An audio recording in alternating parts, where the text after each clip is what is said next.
Hello. I wonder if I'm live. I'm just going to check quick.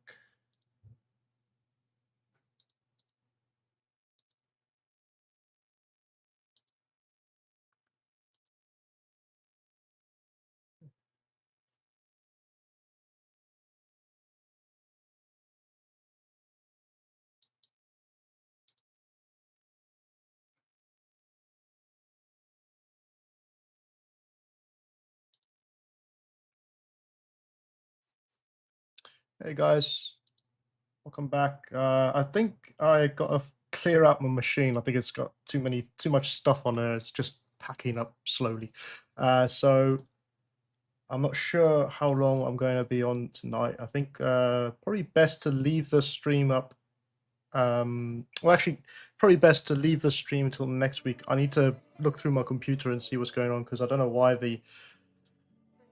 it's what do you call it? Not working. The Wacom tab. It's literally just the Wacom tablet's not working in ZBrush. So I think it's something to do with me having too many files on my machine or something because everything's up to date. So I'm gonna have to restart or redo this one next week, Thursday. I'm gonna have to look through the machine tonight and see what's going on. So I'm sorry about that, guys.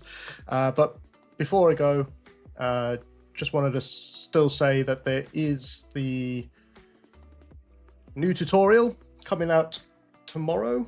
The Substance Painter for Beginners tutorial. It's supposed to be the big night to reveal it and maybe talk about it a little bit, but I need to fix this machine. But just to let you know that tutorial is coming out tomorrow. I will just play this video real quick, just for you guys to see what I have in store for you guys. So just check this out for now.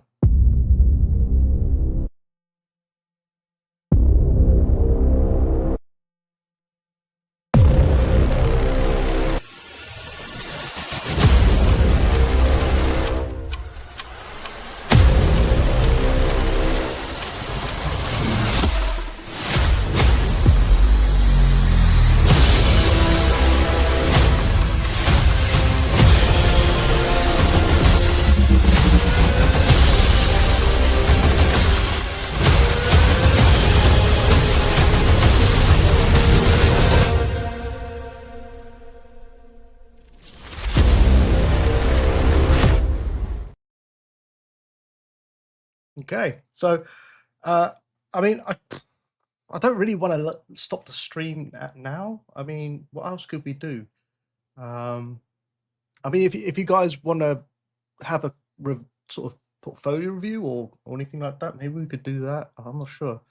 What do you guys think? Put it in the comments section what you think would be best, because I can't do any ZBrush work on here, unfortunately. My machine's not working properly, so I've got to fix that. But if you guys have anything you want to maybe talk about or anything like that, that would be great.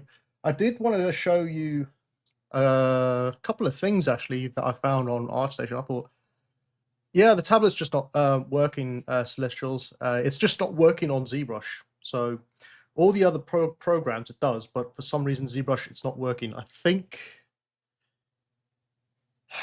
I don't know, it just might be not enough CPU or RAM or whatever. I don't know. I've got so many things plugged into this sort of mini computer that I have under my desk. In fact, I was thinking of actually updating my computer so that I have a bigger, better machine, especially if I'm doing all this live streaming stuff now. So hopefully, yeah, maybe I'll do that. I'll just get a new machine at some point. But yeah, I can't show any ZBrush stuff, unfortunately, which is a bit of a bummer because that's was like one of my favorite nights, to be fair. Yeah. Anyway, must go on. What I'll do is I'll do a little bit of talking about some stuff that I saw online. If you guys want to show off your portfolios or you want to look at your portfolios, I think we'll just do a little mini sort of portfolio review tonight instead. So if you have got anything you want to show, let me just get the banner up real quick. Thursday.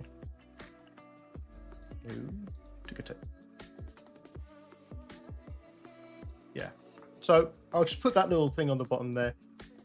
It just for links, portfolio links to my Discord. If the Discord's not working, I will put in the comments section. But if you have a portfolio you want me to have a look at, then I'm more than happy to. But I thought I'd just show you some stuff that I found quite interesting online. Okay. So can you guys see this? I don't know if anyone's sort of played this Haze Light Studios split fiction. I kind of came across it today because what I do is whilst I'm working at my job, I'll put something on in the background to listen to. And because I work in the games industry, I thought I'd put a game on. And I found this game, from Haze Light Studios from Sweden, the split fiction. And for some reason, because what I do normally is I watch people play games because I don't have enough time in my life to actually play games. So I just sit back and watch other people play them. And it kind of dawned on me that this is this game style was very familiar to me. And it's because Haze Light Studios is the same studio that created It Takes Two, which I think is an amazing game, by the way. I think this game and It Takes Two are just some of the best I think is some of the best story and adventure game that you could have. Unfortunately, because I'm a solo player, I don't actually get a chance to play these games because these are 2-player games. You have to have at least 2 people to play these games. But I thought it was a really amazing. And what I liked about it the most, this one, is the way it flitters back and forth between 2 realms. So you'll have a futuristic realm and you'll have a fantasy realm. And it's 2 people and their stories, because they're writers in the game. I don't want to spoil anything, but basically they're writers, and one of them's a science fiction writer and the other one's a fantasy writer. And they sort of somehow get sucked into each other's worlds and they have to try and find their way out. And I just found the art style for this game is just brilliant. As well as the actual gameplay itself. There's so many different types of gameplay in this game, which are very reminiscent of It Takes Two. So, yeah, I find it. I'm falling in love with the studio that made these, the Haze Light Studios. If I didn't have a mortgage and I didn't have any dependencies, I would actually move back to Sweden and try and get a job there, because they're just really coming up in the world. You can see their sci-fi stuff here. It's really cool. So this lady up here, if I just go back, this player here is the sci-fi character, and then you got the fantasy character who writes the fantasy stuff. And you can just see by the looks of it, it just looks really cool. I mean, it's definitely a step up from It Takes Two, which was one of their biggest sellers online. But yeah, the art style is just amazing. Look at that. So yeah, I'm curious to know, has anyone played this game or ever thought about playing this game? Or they might, enjoy this type of things. It's got a lot of really cool characters in it, I think. And it's a relatively small studio, I believe. I could be wrong though. But yeah, I thought I'd just show this to you because it's really inspirational. And if you just put it on in the background, like long play walkthroughs, no commentary, and you just watch it in the background, it can be really, something to take your mind off working on your creature, I guess, or your character. But there's some really cool stuff in here. And look at the sci-fi costumes. This is the sort of thing I want to get more into as well as a character artist. I want to really get into this type of sci-fi suits, like a Tron Legacy type stuff. Yeah, some really cool things in here. And then there's one odd mission in here. Okay, they have little mini missions off the sides, and this one it's kind of weird. I don't want to ruin it, but it's a very strange one. I don't know. They must have had a lot of fun making this mission in particular. But yeah, very strange. Which you could just see here. So it's an amazing game. Amazing storytelling as well in it. And it's the thing about these types of games, even the previous one they created, It Takes Two. Let me see if I can find their It Takes Two. Yeah, here we are. So this is the one they created before, and it's all about, well, it's kind of sad, really. It's got the veneer of a cartoon style, but a very serious story, underlining story to it. It's about two people who are fallen out of love with each other, and their daughter wants to try to fix their relationship, and they get sucked into the fantasy world of this daughter's two dolls. And yeah, I mean, this is one of the first ones they made, and you can see the amount of work that goes into this sort of thing. It's just a really nice game to have on in the background to listen to be fair. I'm just going to check my Discord real quick and see if there's anyone who wants a portfolio review.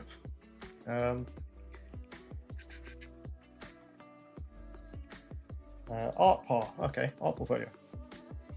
All right, we've got one from Celestials. Let's do that. Let's bring this over. I'm going to open it up. Here we are. Sorry about this, guys. It's normally not what I do. I normally keep the portfolio reviews until the end of the month, but my machine is screwing up and I can't work in ZBrush, so we're just going to have a look at some portfolios instead. So you have a portfolio you want to show online, or if you want to share anything, you want to share your portfolio so you can go through it. I think I've already gone through this one before, but I just like the look of it. Some interesting creatures here, much cleaner. I think last time there was a few things in here that didn't quite fit, but this is a lot cleaner. If you only have a few items, it doesn't really matter, because you typically won't have enough stuff to fill a portfolio at the beginning of your journey. So only put your very best pieces in your portfolio, you know, because otherwise you'll just clutter it up with things that really aren't going to help you in the future. As you can see here, we've got some really nice stuff going on here. I really like this one. It's like is it just sort of a cross between a dragonfly concept created during creature concept design course with a mentorship. Oh, okay. Yeah, you got a lot of detail on this one. That's quite nice. I like that. I think the wings could have maybe, I know it could have been a bit more transparent on the wings, a bit more light coming through them. They look a little heavy, if you know what I mean. But apart from that, I think you did really well here. This is a really nice piece. I think we had one last time I was looking at portfolios. We had a chap who tried to hide his best work in one section of his portfolio, like art pieces from 2024. Like, he just had a huge long list of art pieces in there, and he hid most of the best stuff in that one portfolio on ArtStation. And so, you know, that sort of thing, if you hide your best pieces, you're going to we're going to pass you over really quickly, because you got to remember, when you're in the industry or you're looking for a job in the industry, your lead artist, or the person who's looking at your portfolio, is going to look at your work maybe for about 5 minutes, your portfolio for 5 minutes. And if you don't have your best things out straight away, he's just going to pass them. He's not going to go into depth detail and look through all your work. He just wants to see what your best pieces at the very beginning. So having things like this, really small pieces like this, is perfectly fine to have, because it shows off your best pieces, really.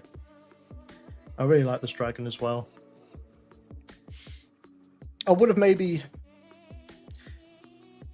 this comes with time and skill, obviously, but I would have maybe changed some of the scales in here just to break it up a bit more. So I would have had bigger scales in the middle here, and then sort of go down the arm with a few big scales here and then smaller scales, just to break up the model a bit more. And also, if you use big scales, you can use them to show sort of shoulder pads and chest pieces, and it sort of gives shape to your model a bit more. But again, comes with time. I think the turnarounds are really nice. You got some nice detail on the back here. I think it worked really nicely, especially with the background as well. All right, so looking through ArtStation, I found this guy. Sorry if I just blinded you all. Called Guga Laboto. I hope that's right. He's a concept artist, freelancer, and I just fell in love with these dragons. Of course, if you've been following along, obviously, you will know that we are currently working on a dragon inside of ZBrush on Mondays, a tutorial. It's the one from Dragonheart. So we're currently working on that. Last night, I was sort of just looking through portfolios on ArtStation because I'm a bit of a nosy bugger, and I just wanted to see what was out there. And I came across this guy's dragons, and they are just absolutely beautiful to look at. It's more conceptual piece, like 2D conceptual piece drawing, hand-drawn stuff, or digitally drawn. So it's a little bit different to what is normally what we normally look at.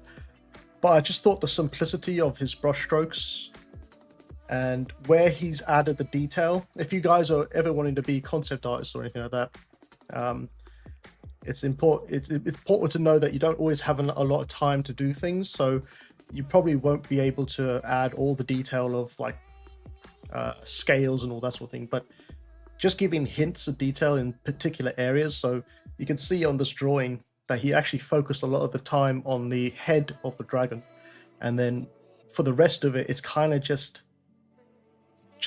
a very quickly painted, I would say.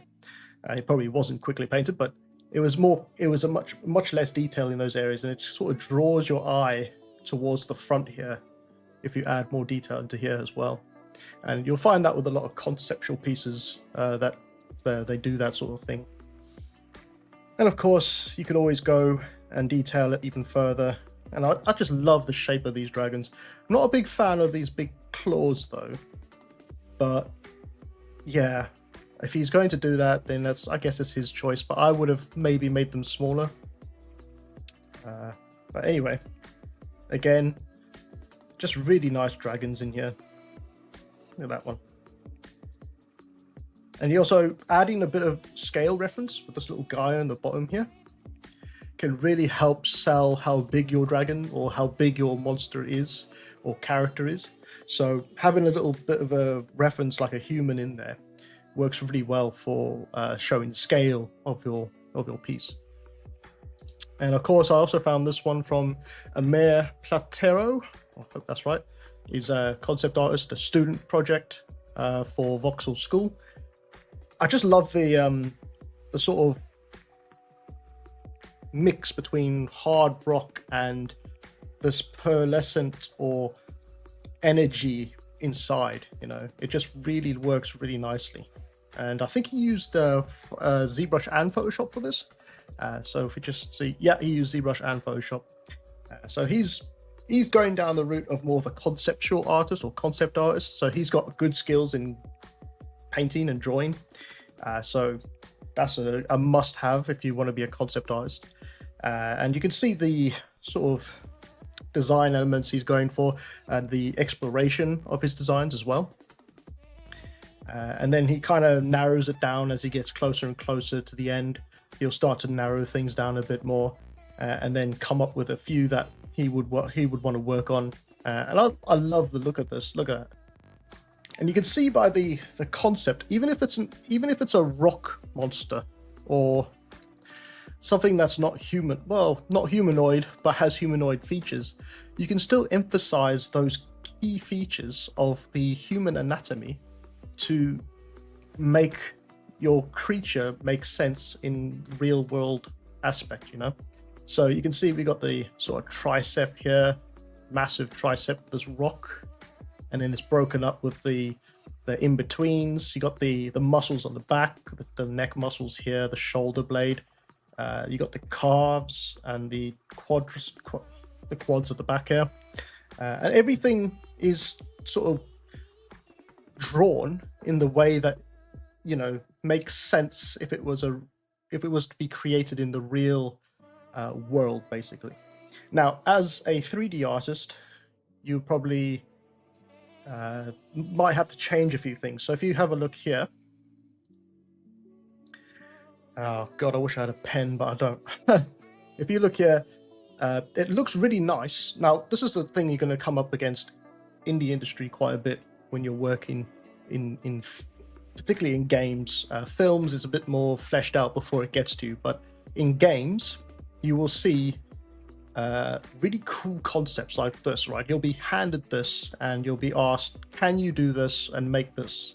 Now, of course, there's going to be some tweaking involved when it comes to the 3D aspect of it, because if you see here on the bicep here, it kind of connects to the side of the body, and there will actually be an underarm in here that you will have to design yourself, or maybe if your concept artist is helpful, they'll be able to draw it for you if you really need to know what's going on underneath the arm. But you're always going to run into little issues like that when you're doing 3D models in a studio. Take this for instance. You got the back piece here. How does this back piece, if you were just given this concept, say, in the studio, how would this back piece come around the side here, right? And that's where anatomy is key when you're doing 3D art, and interpreting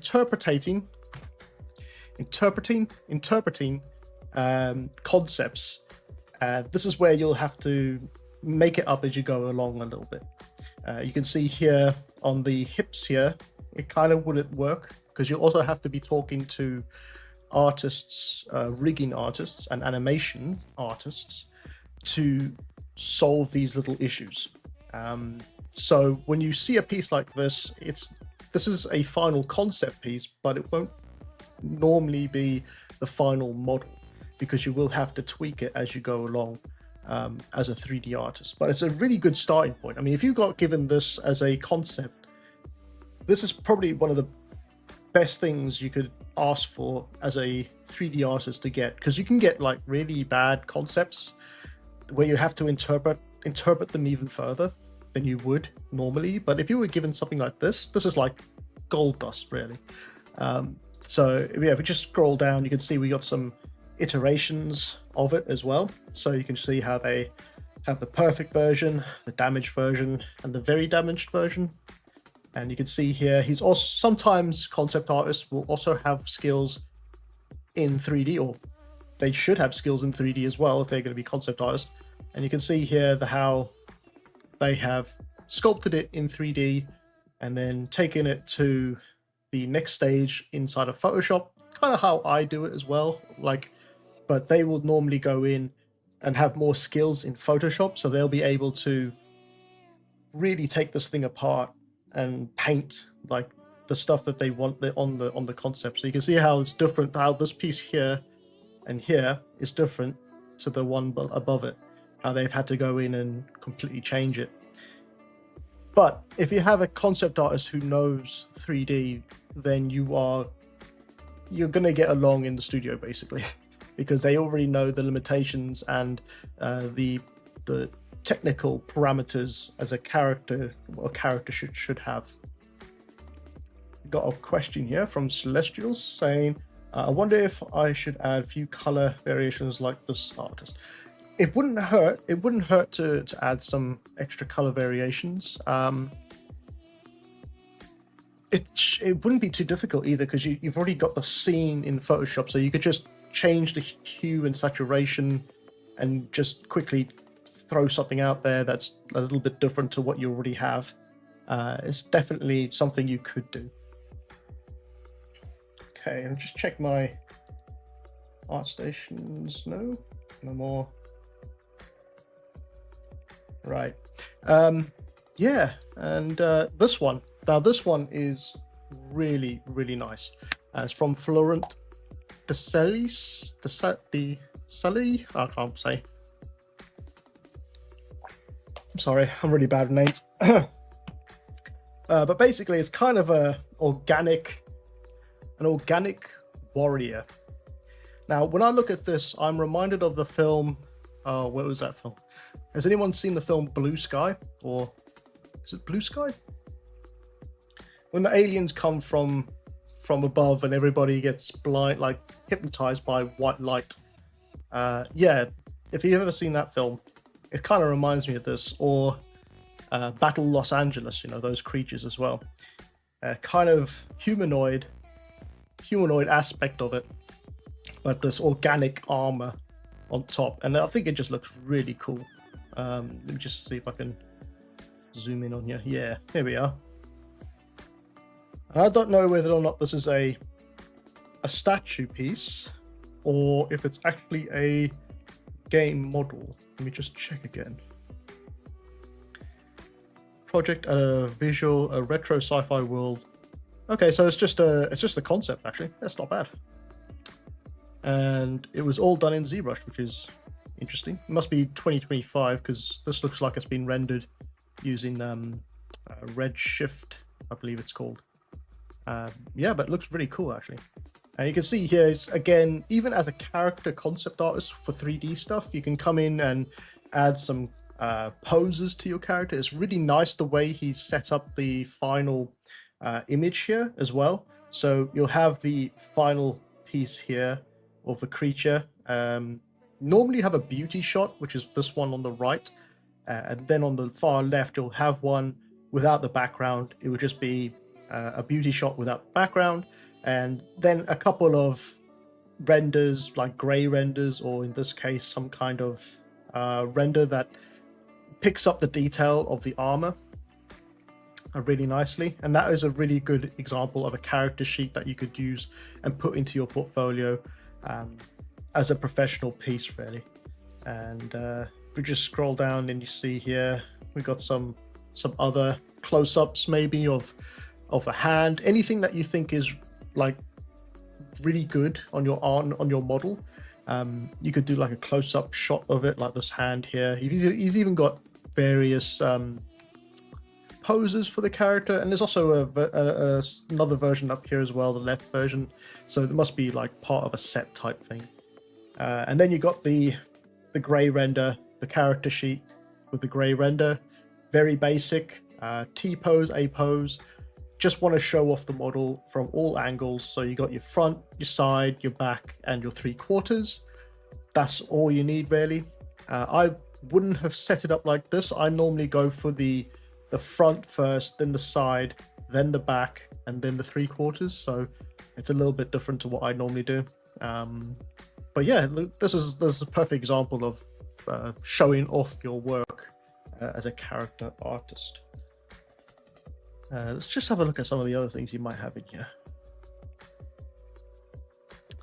So yeah, here's the other one.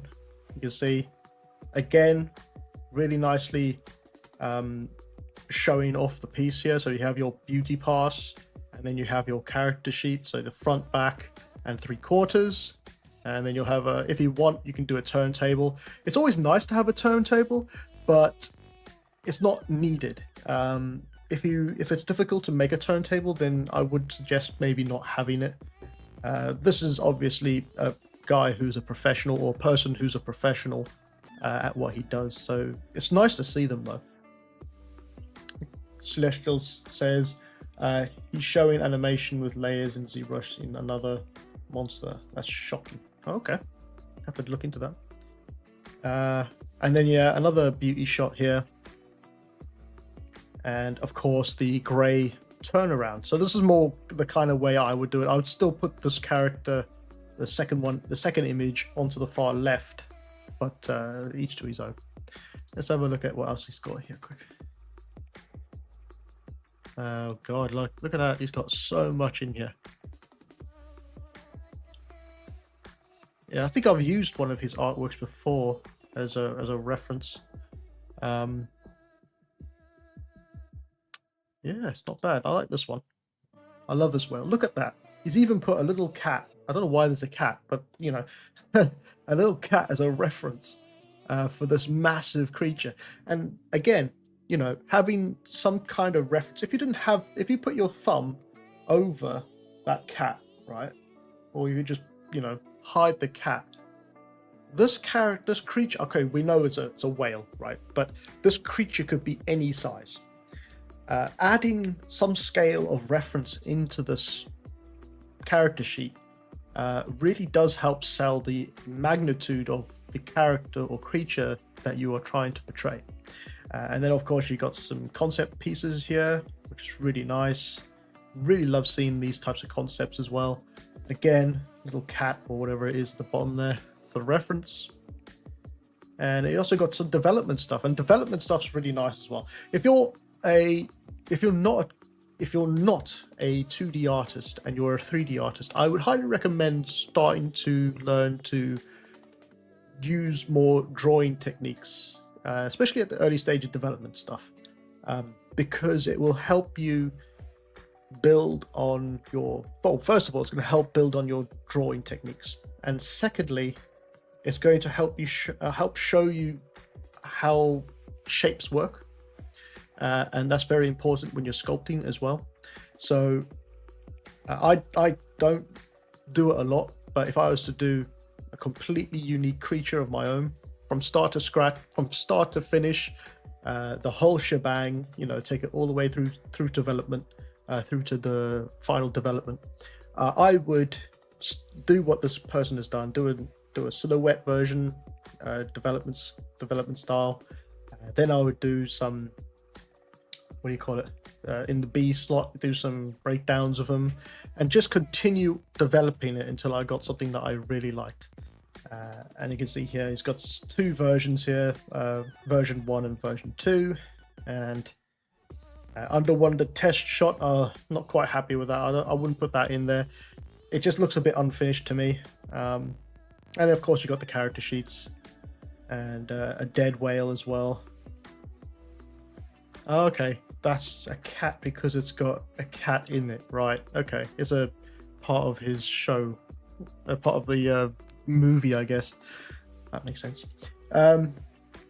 Oh yes, Celestial says it's from the Flow film with Cat as the main character. Okay, I'll have to look into that.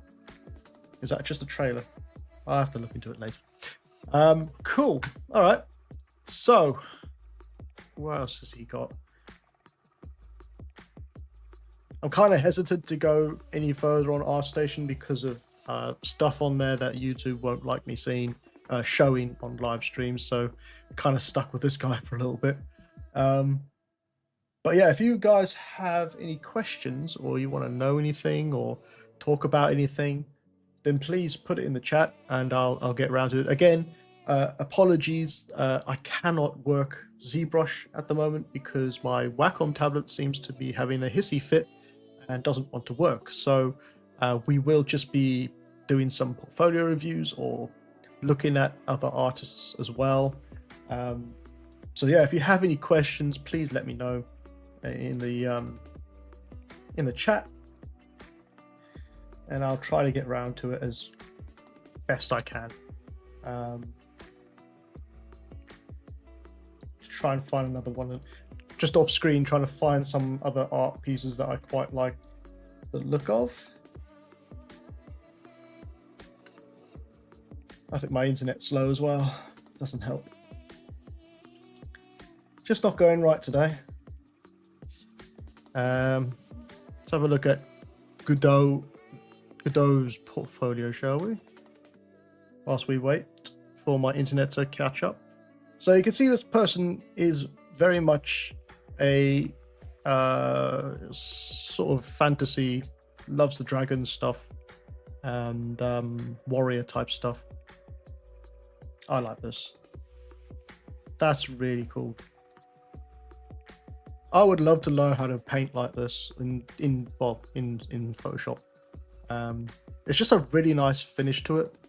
You can kind of put that in a portrait, in like a framed portrait, I guess, on your wall. Oh, we got a new member. Shira Phoenix has become a new YouTube member. Well, thank you for becoming a YouTube member. By the way, please, if you want, you can become a YouTube member. There's no, no, I'm not forcing you to, but if you want to catch up on any other live streams or tutorials from my live streams, you can become a YouTube member and watch all of those. There's not just the dragon tutorial.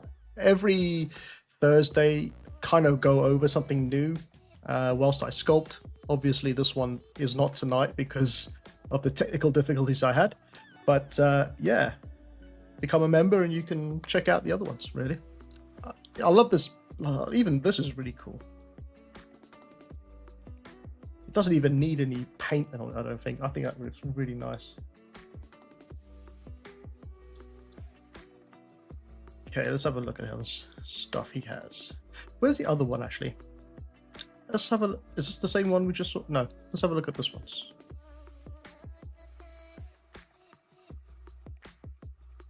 Okay, so kind of new to it. Slightly kind of new. I think this is his best piece for sure. He should put this over here, really. I mean, I haven't seen this one yet. It could be nice. It's just a little murky, that's all. It's too soft, if you know what I mean. The brush strokes are a bit too soft. This is better. You should have put this at the top, I think. Yeah. A lot of the stuff at the bottom you should have put at the top. But it's still very good. And you've got some reference stuff here as well. By the way, don't be too scared to add your references to your portfolio from PureRef, because you know, lead artists like to see that sort of thing as well. Whoops. Cool.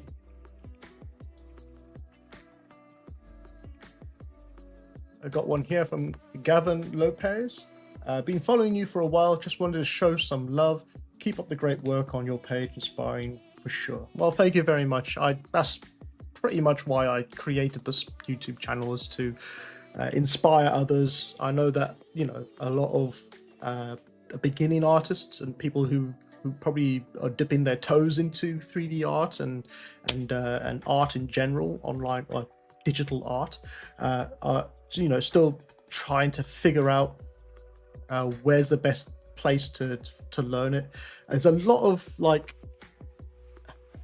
you know, there's a lot of people who can't find the correct sources to learn it, and a lot of these universities, mainly universities, they don't have people. Well, they have some universities do have people, but other universities don't have people who've actually worked in the industry. I've had 10 years of professional industry work now, and I've done everything from animation to 2D, graphic design, character art, and you know, all these other things, which is vital to teach the people who are trying to find their way in the industry. And I find that university tutors don't tend to have that experience very much, and you're paying a lot of money for experience that you're kind of not getting. So yeah, that's why I created MLW Creative, is to A, teach, inspire, and create things, and B, to leave a legacy behind so that people can, you know, at some point I'm going to probably pass away, and I just wanted to make sure that there was a legacy there that could go on afterwards. So yeah, that's why I created it. But it's nice to know that people are inspired by what I do, because sometimes even I will get a little bit downtrodden by, or sort of not lazy, but I will sometimes feel like, why am I doing this? And then I'll get a message on YouTube or Instagram or ArtStation, you know, someone saying that the work that I do is very inspirational, or you know, this one person said on a message, that he showed the work to his tutor at university. He showed my work to his tutor at university, and now the tutor is using my methods to teach his class. So, you know, it's really nice to inspire even people who are supposed to be teaching it. You know, it's nice to inspire those sort of people as well. Just gonna have a look. Let's have a look at their magazines. I don't see why. Oh, 1 second, guys. Got to verify that I'm human. There we are. Yeah. Oh, South of Midnight. That's another game I recently watched someone else play. Again, I don't play very many games because I'm constantly working on other things, like stuff for you guys, stuff for portfolios, stuff for YouTube, and planning things. So I work a 9 to 5, and then I will do an extra 4 to 5 hours afterwards nearly every night. So I don't get much time to play video games. So what I normally do is I just watch people play video games because I find that's more relaxing. Obviously, you want to watch people who actually get on and play the video game. Otherwise, you watch someone who's just, you know, walking around the whole map, looking at every little detail, and just get on with it, sort of thing. But South of Midnight, I found, had a very unique art style, and I loved it. I love the art style. I love the story's okay. It's not amazing, but it's okay. But the art style for it was just brilliant. This kind of, how would you explain it? It's kind of like Arcane or League of Legends style. It's got this. It's just this stop motion animation. Slightly stop motion animations. It's not fully stop motion animation, but it's got this jitter between frames when it's animating, and it just has that sort of what we call, like, anybody seen Coraline or Coraline? Sorry, the film Coraline. It's a 2D a stop motion animation with puppets. I think was it Leica? Leica Studios. I can't remember what the studio is called. Anyway, they are the ones that created it, and it's still sort of got the same style with the game we're looking at here as well. Oh, it's started to work now. So let's see if I can find any pieces in here on the other screen quick. If anyone's got anything they want to ask or say, please ask now. Oh, this guy. Here we are.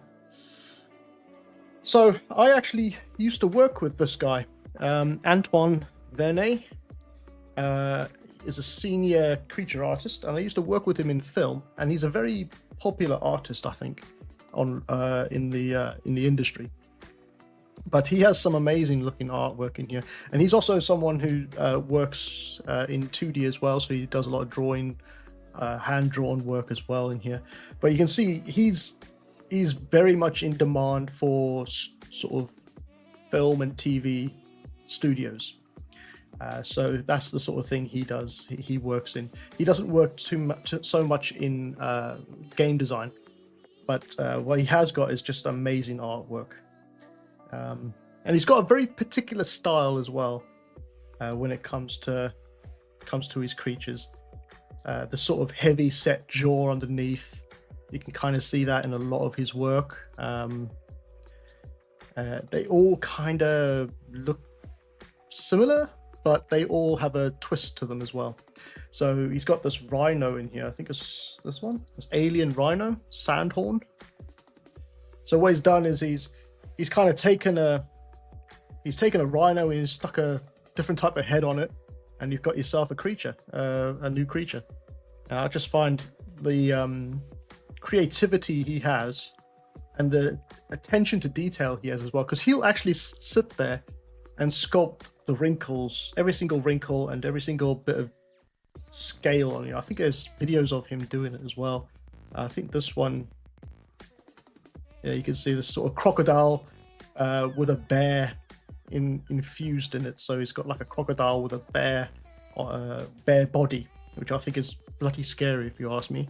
But I think what he actually sculpted every single scale on the creature, if I'm not mistaken. I think there was a video somewhere he showed of him doing it. But yeah, some really cool stuff. I think this one as well. The attention to detail. This is the sort of thing you would use Mari for, you know. So he uses Mari, which is another texturing program, apart from Substance Painter. It's much more widely used in film design because it's very good at handling big, massive models, basically. So if you're going to be in the film industry, then that's the program to learn. We've got one here for Shaheen Walton. It says, apart from modeling and texturing, do you enjoy animating your models?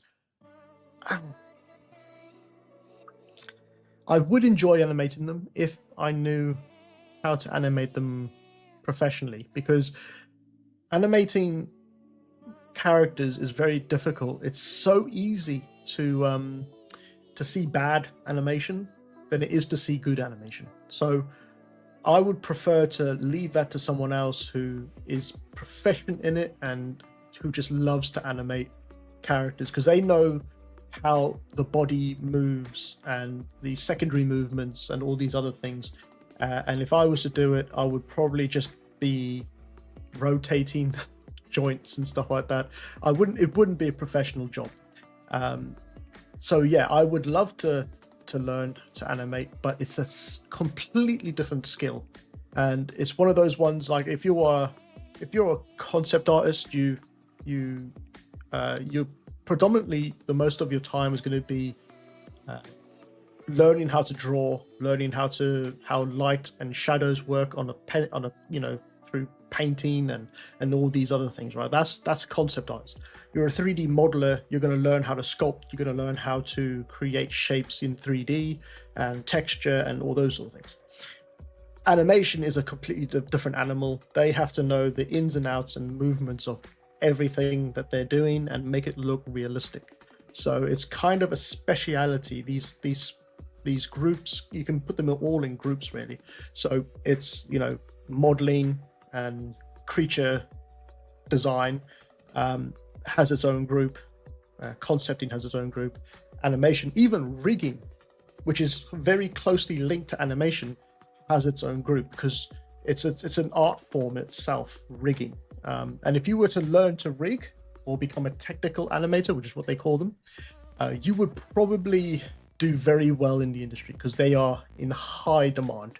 That, as well as VFX artists. And VFX artists are not modeling artists. They are artists who work with the visual effects, so water, fire, you know, dust, and all those sort of things. But that's another thing completely. But if you became a VFX artist or a technical animator, you will probably be set for life in the industry, because they are in short supply and in high demand. Tomorrow says, one of my favorite artists. Yeah, he's a great guy as well. Very friendly person, and you know, he just the nicest person I've met since working with him in London. Got one here from Shaheen Walton saying, I know what you mean about the animated part. What about 3D printing? Are you capturing your art for the real world? So the idea was for me to move out of my parents' house, get my own place, and set up the 3D printers, right? Well, I moved out. I got my own place. But I don't think there's enough room for the 3D printers, which sucks, because I got so many models that I want to make 3D printable. And that's another thing I need to learn a little bit more as well, because I have done tests before with 3D printing. There's a couple of them up on the back there. You probably can't see it, but there's a couple of them up the back there that I have 3D printed. And there's other ones that I've 3D printed, but I didn't cure them properly, or I didn't print them properly, and they started to leak resin, and that's not good, because that's toxic as well as dangerous to surfaces and stuff. So what I need to do is sit down at some point and really learn how to 3D print properly before I print my next batch. Yeah, that's probably the best bet. But yes, I would love to 3D print nearly all my models. I'd love to 3D print a lot of my busts that I have, but it's learning the 3D printing software. 3D printing itself is another art form, because getting those little structures to sit properly in 3D printing, like the support beams, it's painstaking, and it's also very costly with resin, because if you print something and you think that you have the supports correct and you go back 8 hours later, because it takes a long time to 3D print, even if they keep saying that they've changed the speed of 3D printing, it still takes a long time. But you could get back to the 3D print when it's done and it's completely destroyed, and yeah, it's a mess. So it's difficult. I want to get into 3D printing using non-toxic resin, because I've got the sort of alcohol stuff right now, the ones you're supposed to clean with alcohol, but there's ones you can clean with water, and I need to find out where I can find that resin. So Shaheen says, take us on your 3D modeling journey as you do it again. I'd like to see what that, and I'm sure others would too. Yeah, sure. I just need to figure out a way to set that all up as well in this very small flat that I'm living in now. So, but I will let you know when that is possible. Okay, so let's have a look. I'm gonna move this out of the way quick. Come on, ArtStation, hurry up. Right, let's see if there's any others in here. Oh yes, how could I miss this one? This is technically I don't know the artist, but I just love the way he's captured this character so well. Sorry about my internet. I have a dog shit internet at this place I'm living at the moment. But basically it's the Stitch character. But this is not the one from the film. I think this one looks better than the one that Disney made, to be honest. And I think this is just by one artist, if I'm not mistaken. Juan Hernandez. And I think he's captured, is it Stitch? Yeah, I think he's captured Stitch brilliantly in the in his 3D model. Look at that. I think that looks really cool. For one person to do that, that is crazy. And I love the way fur works. I would love, again, fur is another category in itself to learn. If you become a grooming artist, you can get a job pretty much very quickly. They're in high demand as well, grooming artists. But yeah, I love these little images he's made, and they're from the film as well, from the Disney film as well. So I think later on he shows the breakdown. You can see some nice turntables. He's made what's nice about this is that he's made the character fit the scene. In the pieces in the scene are the correct scale, so we kind of show the scale again. So you got the little balls here and the little color grade here as well, but they're all sort of human scale instead of Stitch scale, and it just works really nicely. So yeah, again, we got this little scene set up, and little breakdowns as well, disappearing arms as well. It's animated them.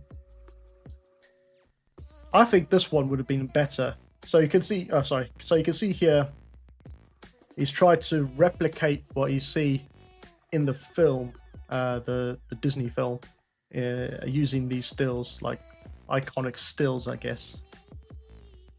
And they just work really nicely. Again, I think it's better than the one from Disney's live action, to be honest. It just works a lot better in my eyes. Probably not the most popular thought about that, but hey yo. Yeah, so that was Lilo, oh sorry, Stitch. And what else have we got here? Just having a look. Again, I just want to apologize to those who probably jumping on here to see a ZBrush sculpting scene, but unfortunately my ZBrush is not playing nice tonight, so I got some technical difficulties with that, and we're just looking through some artwork because I didn't want to stop the sort of, you know, I didn't want to stop it because there's live stream, because you guys, you know, you guys show up, I've got to perform. So we're just going to look at some ArtStation portfolios and some art pieces tonight and see what we can see. Ooh, this takes me back, this one. Has anybody seen that film? The Toy Soldiers? I think it's Toy Soldiers, yeah. I think this looks amazing. The simplicity of it, right? And then the sort of using real-time rendering instead of like a cartoon rendering for this character just works really nicely. There was, let me just see if I've got it in my other show quick. Let me put my screen on. There we go. Yeah, there was a remake. Someone did a remake of the Toy Soldiers, sort of if it was made today sort of thing. It was a small short film, I think it was. It worked really nicely. Oh, sorry, Small Soldiers, not Toy Soldiers. Why do I keep saying Toy Soldiers? Yeah. Anyway. Oh yeah, that's nice as well. Venom. I love a bit of Venom. I don't know about you guys, but I always love sculpting Venom. It's just something about the simplicity of him and the sort of it's the face. The face it's just so iconic, right? And I just love sculpting it, really. Maybe we'll do that as a project at some point. Like, what I really want to do is like an emancipated type Venom. So not like a big bulky, huge Venom. I want to make like a variant of him where he's like skinny. Not skinny, but athletic rather. I know people. I mean, I've seen it. On a lot of my art pieces. Where's my art pieces? If I scroll down, I'll show you. There's some people who are very much in love with the old style of Venom and only like that look of Venom, and they can't quite see past and see a sort of a concept that, you know, a concept that isn't 100% what the Venom used to look like. So I did this sort of variant of Venom because I was just playing around with Photoshop a lot more for this piece. And so I was just looking at, you know, how could we make Venom look even more creepier? So I decided to take the eyes out of Venom, right? The sort of eyes out, but I kept the mouth, but I made teeth smaller on his face, and I made it look like the Joker.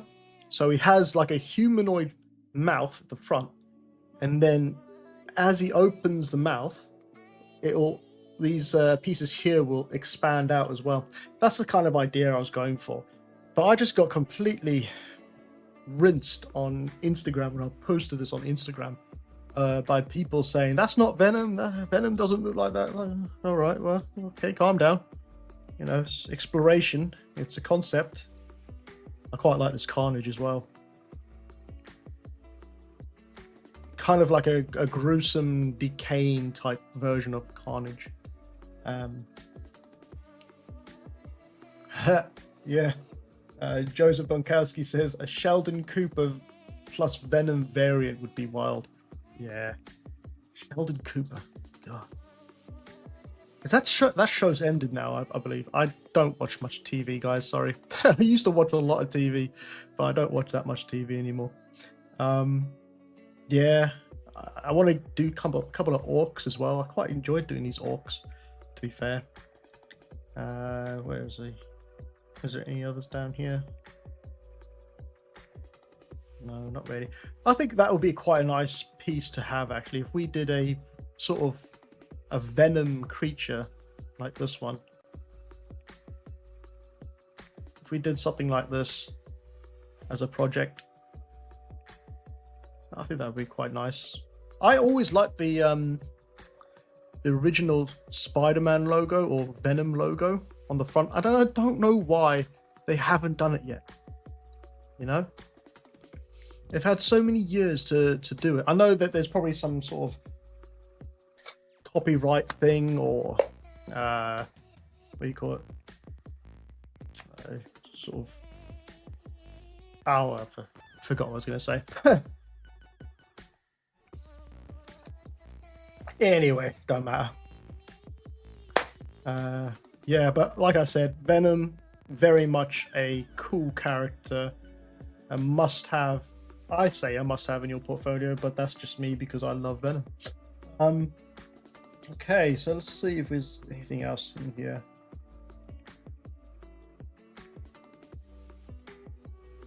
There's this person who I absolutely.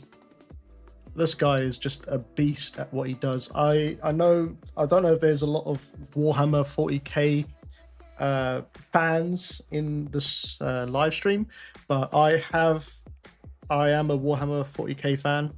I think the lore is amazing. I think the concept, the drawings and the visual drawings of creatures and characters from this universe, just top notch. Also, the Astartes, the YouTuber Astartes, and the Amazon show of Warhammer 40k was just amazing to watch. Like, these things come into life. And we have also got, what's his name? Henry Cavill heading up the project at Amazon. But this guy, Miguel, has a very unique style when it comes to Warhammer 40k. I think this person captures Warhammer universe and the Warhammer sort of look very well in a more realistic tone. There's a lot of artists I find that don't go as far as this guy does for the realism of what this universe could be like if it was real. So I don't know if anyone knows the law of a Space Marine or anything like that, but if we just see here quick. Yeah, the Space Marines are not supposed to be clean, good-looking characters. You know, they're supposed to be these men that have been torn apart through years and centuries of training and surgeries, right, and living hundreds of years and battle scarred. And I think Miguel is one of the best artists to actually show this in the paintings he does, or the concepts he does. I'm trying to find ones now. I'm trying to find some good ones.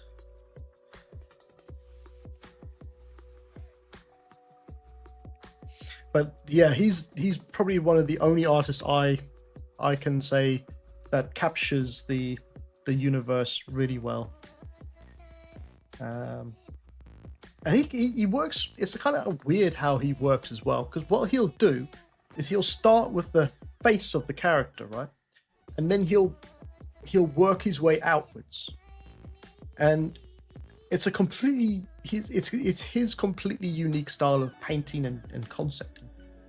If you see down here, you can kind of see what I mean about it. If you just scroll up. So what he'll do is he'll perfect the head, right? Or he'll paint the head.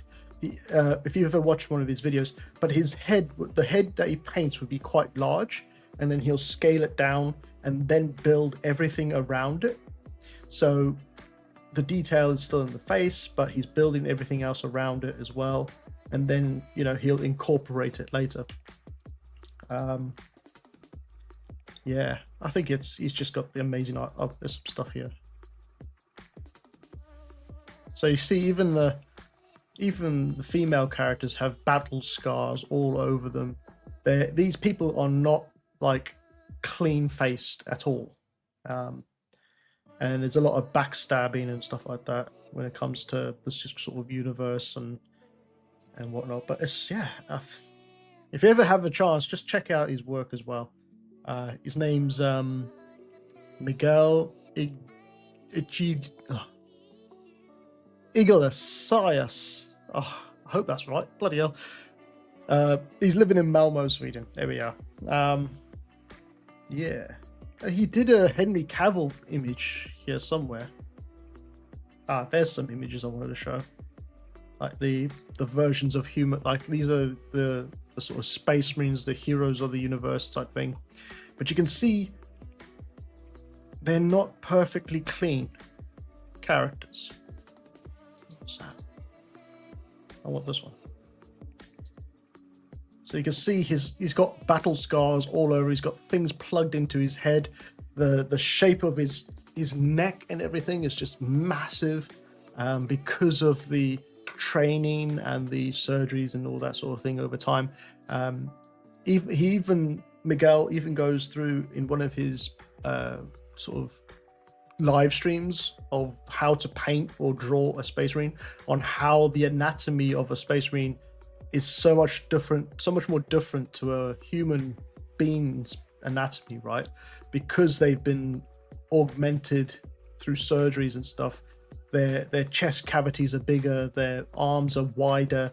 That's why when people say how can a space marine have that sort of shaped body or whatever, it's because, you know, why the shoulder pad's so far away and there's such a small head. It's because the anatomy is not like a human's anatomy sort of thing. Anyway, I could go on forever with that guy. I could go on forever with that sort of thing. But yeah, definitely check his stuff out. It's always really cool to see his stuff. Let's see if there's anything else. Has anyone else got any questions? Oh, is that show released already? Which show is this? Sorry, Joseph, I don't know which show you mean. If you could clarify, that'd be great. Yeah. This person is great for 3D art. So he is, or they are, pretty much cornering the market in sort of pre-made, what do you call it, kit bashing. Warhammer on Amazon. Yeah, they create, sorry, Joseph Bunker. Yeah, they created a what was it, Love, Death and Robots series for Amazon, but it's mostly based around video games, and they created a Space Marine version for that. So yeah, check that out. Yeah, Shira Phoenix says, love that kit bashing creature. Yeah, so basically, like I was saying, this person has pretty much cornered the market in kit bashing for creatures. So if you just want to create something really quickly, you can just go to his online store in ArtStation, because he's got a store here, and he is basically just, you know, shoveling these things out like you can't believe. He's got torsos, heads, the horns, reptilian eyes, scales, everything you could think of. This guy has just been going at it forever. Definitely something for people to look at if you're interested in it. So if we just jump in here, we'll just quickly have a look at this. So you can see you got 43 torsos with blend shapes. So you can even change the parameters of it. So you can see you've got default, muscular, obese, and skinny for one blend shape. That's one torso out of 43. So yeah, you know, if you are in a pinch or you want to quickly kit bash something to, I don't know, paint over or concept, you can check out this guy's work. It's really, really, really good stuff. And he's got loads of stuff in here. It just keeps going.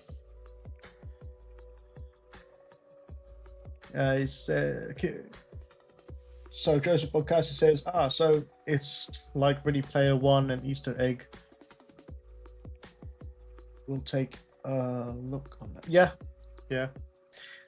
Shira says, yeah, but I have the only heads pack. Usually I create my kit bash for project with multiple characters or features. Okay. Yeah. She says kit bash saved my life in every work. Yeah. Already said that one. Yeah. Kit bashing is very time saver. Yeah, very time saving. But it depends as well on the project you're working on. If you can find a need for it, you know, in particular style. That's why, yeah, it's difficult. Like a lot of things are custom. Like characters are custom in video games. Characters are pretty much custom in film. If you have a particular kit bashing sort of what do you call it, package, then it might not be usable in multiple projects. It might just be usable in one type of project.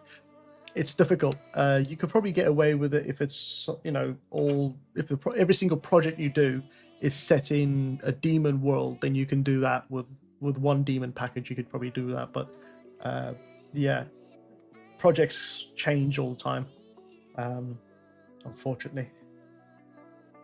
I'm just checking if there's anything else in here. Is there anyone else?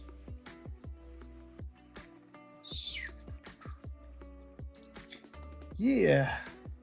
Well, I hope this has been an all right sort of live stream. I know, again, I just want to apologize. I'm going to keep apologizing, by the way, because other people jump in and out of the stream. So I still want to apologize for not having any ZBrush sculpting tonight. There seems to be a technical issue on my side, and it's just broken my machine.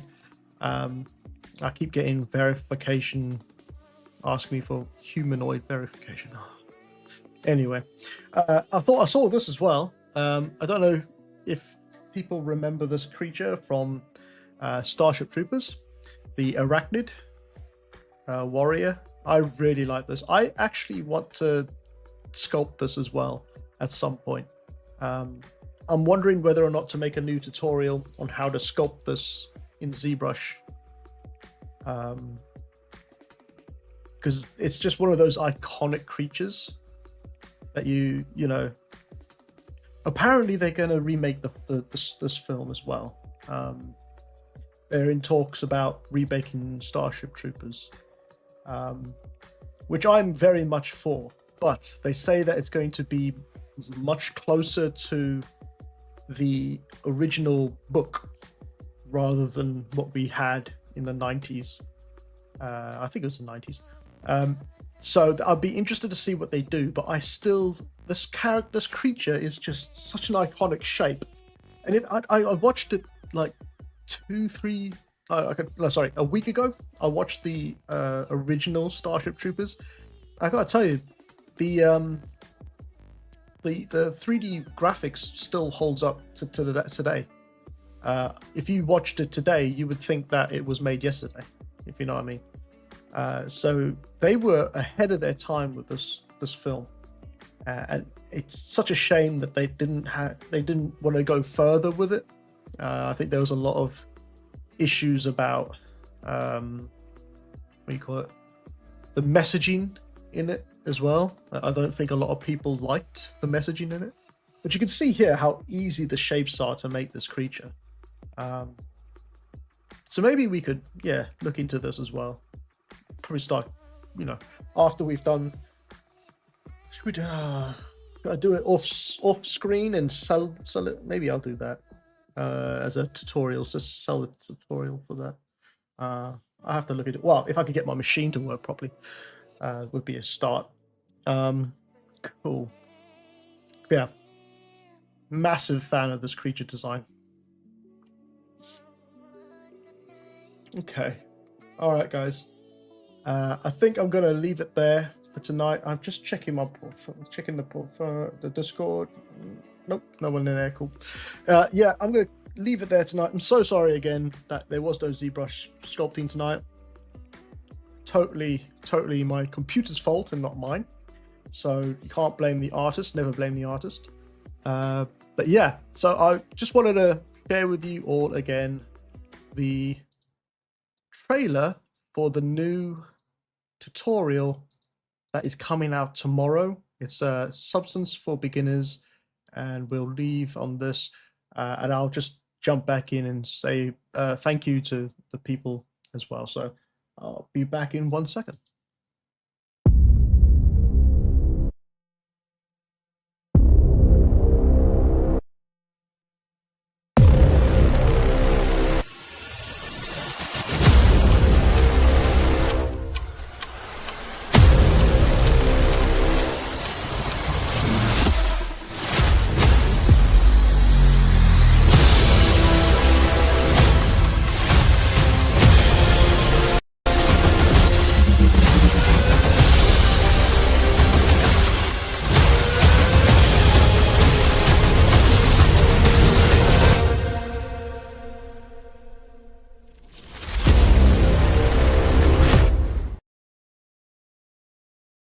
All right, cool. So that is the Substance Painter for Beginners. It's not just for beginners, it's also for experienced artists if you wanted to learn a little bit more about Substance Painter and a non-destructive workflow as well. That's very key and very important when you're working in the studios, is to learn a non-destructive workflow. It's going to save you hundreds of hours in the studio.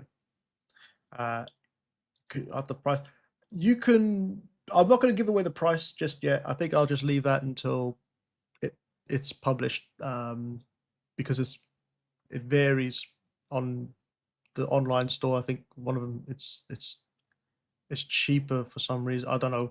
I'll just leave it until the release. But as I mentioned before, it's what do you call it?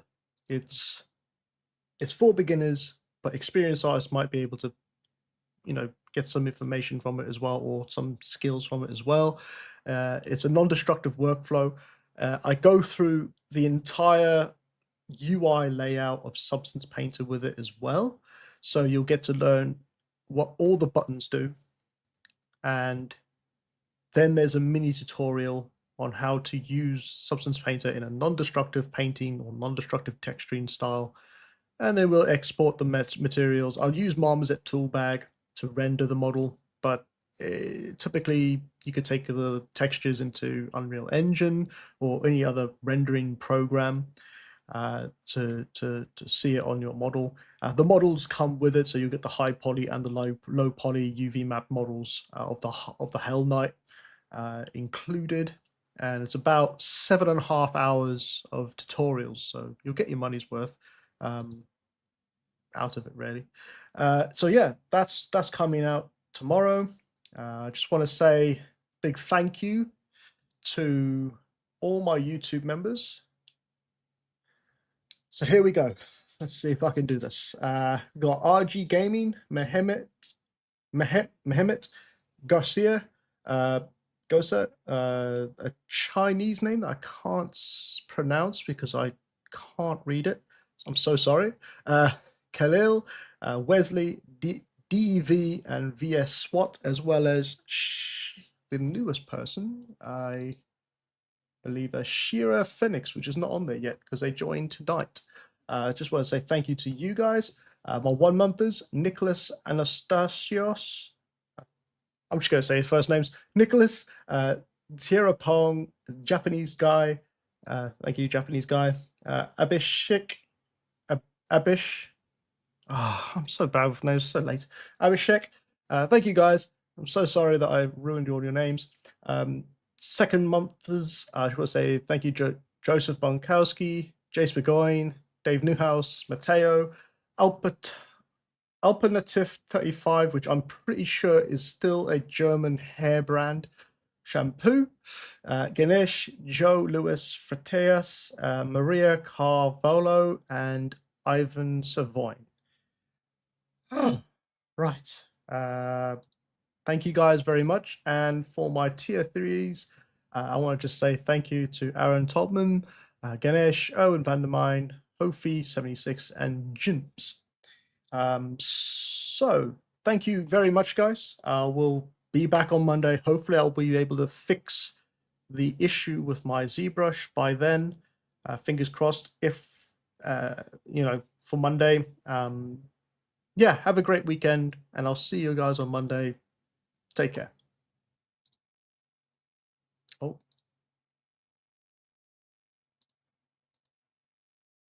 see you later.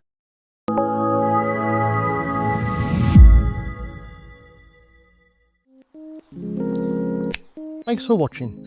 If you're interested in more exclusive content and want to support my work further, then please check out my Patreon page at MLW_creative for more. Also, view past live streams you might have missed in Tier 3 tutorial support, where I will be archiving future streams moving forward. If you are interested in other full-length tutorials, brushes, and models, then check out my online stores for more useful content. I would also like to thank all my subscribers and patrons for supporting me for this long. Again, thanks for watching and stay safe.